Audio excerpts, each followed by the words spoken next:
2,000 ರೂಪಾಯಿ ಆಸೆಗೋಸ್ಕರ ಜನ ಓಟ್ ಹಾಕಿ ಇವಾಗ ಮಣ್ಣು ತಿಂತಾವ್ರೆ. ದೇಶ ಚೆನ್ನಾಗಿರ್ಬೇಕು ಅಂದ್ರೆ ಮೋದಿ ಸರ್ ಬರ್ಬೇಕು ಸರ್.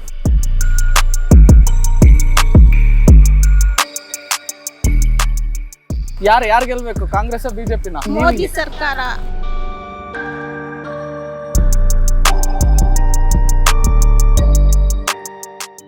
ಮೇಡಮ್, ಎಲೆಕ್ಷನ್ ಹತ್ರ ಬರ್ತಾ ಇದೆ, ಏನ್ ಹೇಳ್ತೀರಿ?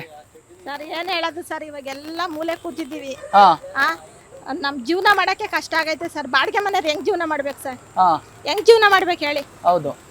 ಅಲ್ಲ, ಇಂತ ಕಾನೂನು ಬಂದು 2,000 ರೂಪಾಯಿ ಆಸೆಗೋಸ್ಕರ ಜನ ಓಟ್ ಹಾಕಿ ಇವಾಗ ಮಣ್ಣು ತಿಂತಾವ್ರೆ. ಹಾ ಏನ್ ಮಾಡ್ಬೇಕು ಸರ್ ನಾವು? ಯಾರು ಗೆಲ್ಬೇಕು, ಕಾಂಗ್ರೆಸ್ ಬಿಜೆಪಿನ? ನೀವೇನು ಅಲ್ಲ ಸರ್, ಕಾಂಗ್ರೆಸ್ ಬಿಜೆಪಿ. ಇವಾಗ ನಾವ್ ಇಂತ ಸ್ಥಿತಿಗೆ ಬಂದ್ಮೇಲೆ ಯಾವ್ದು ಗೆಲ್ಬೇಕು ಅಂತ ಹೇಳಿದ್ರೆ ಮೋದಿ ಸರ್ಕಾರ. ಮೋದಿ ಗೆಲ್ಬೇಕು. ಹೌದು ಸರ್. ಕಾಂಗ್ರೆಸ್ ಯಾಕೆ ಬೇಡ? ಬೇಡ ಸರ್, ಇವಾಗ್ಲೇನೆ ಬರ್ಬಾತ್ ಆಗಿದೆ ಸರ್. ಏನಿದೆ ಫುಟ್ಪಾತ್ ಇವಾಗ ಮಳೆನೂ ಇಲ್ಲ, ಮಳೆನೂ ತಗೊಂಡ್ಬಿಟ್ಟಿದ್ದಾರೆ. ಅಂತದ್ರಲ್ಲಿ ನಾವ್ ಇನ್ ಯಾರ್ಗ ಹಾಕ್ಬೇಕು ಸರ್? ಮೋದಿಜಿ ಬಂದ್ರೆ ನಾವ್ ಜೀವನ ಮಾಡ್ಬೇಕು. ನಾವ್ ಚೆನ್ನಾಗಿರ್ಬೇಕು ಅಂದ್ರೆ ಇವ್ರು ಬರ್ಬೇಕು. ಇವ್ರು ಚೆನ್ನಾಗಿರ್ಬೇಕು, ದೇಶ ಚೆನ್ನಾಗಿರ್ಬೇಕು ಅಂದ್ರೆ ಮೋದಿ ಸರ್ ಬರ್ಬೇಕು ಸರ್. ತುಮಕೂರಿನಲ್ಲೂ ಅಷ್ಟೇ ಸರ್. ಸೋಮಣ್ಣನ ಗೆಲ್ತಾರಾ? ಗೆಲ್ತಾರೆ. Okay, guarantee? ಗ್ಯಾರಂಟಿ ಸರ್, ಪಕ್ಕ. ಈ ಗ್ಯಾರಂಟಿ ಸ್ಕೀಮ್ ನಿಮಗೆ ಸಿಕ್ಕಿಲ್ವಾ? ಸಿಕ್ಕಿಲ್ಲ ಸರ್.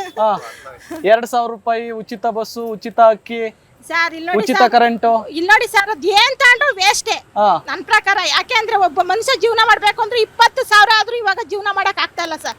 ಹೌದಲ್ವಾ ಸರ್? ನಾನು ಇಲ್ಲಿ ಕುತ್ಕೊಂಡ್ ದಿನ ಎಷ್ಟು ವ್ಯಾಪಾರ ಮಾಡ್ಬೋದು ಸರ್? ಒಂದ್ ದಿವಸ ಹಬ್ಬ ಸೀಸನ್ ಅಲ್ಲೇನೋ ಒಂಚೂರ್ ಮೇಲ್ ಮಾಡ್ಬೋದು. ಮತ್ತೆ ದಿನ ಬಳಕೆ ವಸ್ತುಗಳನ್ನ ಕಮ್ಮಿ ಮಾಡಿ ಎಲ್ಲಾ ತರ ವ್ಯವಸ್ಥೆನು ಮಾಡಿದ್ರೆ ನಮಗೂ ಒಂದ್ ಜನಕ್ಕೆ ಅನುಕೂಲ ಆಗೋದು. ರೈತರಿಗೆ ಆಗ್ಲಿ, ನಮ್ಮಂತ ಬಡ ಜೀವಿಗಳಿಗಾಗ್ಲಿ. ಏನು ಇಲ್ಲ ಸರ್, ಇರೋರ್ಗೆ ಮನೆ ಕೊಟ್ಟಿದ್ದಾರೆ, ಇರೋರ್ಗೆ ಎಲ್ಲ ಇದೆ. ನಮ್ಗೆ ಏನು ಇಲ್ದಲ್ಲೇನೋ ನಾವ್ ಹಿಂಗೆ ಇದ್ದೀವಿ ಸರ್.